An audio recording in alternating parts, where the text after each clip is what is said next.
निवडणूक आहे आणि मी त्यासाठी उपमुख्यमंत्री पदावर उभा आहे. तरी आपण सर्वांनी मला मतदान करा ही माझी नम्र विनंती. T20 वर्ल्ड कप बघितला का? हो. कोण जिंकलं? इंडिया. सूर्याने काय कॅच पकडला ना? हो. पण मेन गोष्ट त्याच्या पाठी 140 करोड भारतीय उभे होते. तसेच तुम्ही माझ्या पाठीशी सुद्धा उभे राहणार ना? हो. ओके.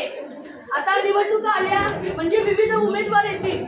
ते तुम्हाला चॉकलेट देतील, शार्पनर देतील. चॉकलेट घेऊन घ्यायचं, फोडून घ्यायचं, खाऊन घ्यायचं, रॅपर डस्टबिन मध्ये टाकून यायचं आणि वोट कोणाला करायचं? मला. आमचं चिन्ह पेन आहे आणि तुम्हाला हे 11 वाजता हा कागद उद्या मतदान पेटीत टाकायचा आहे.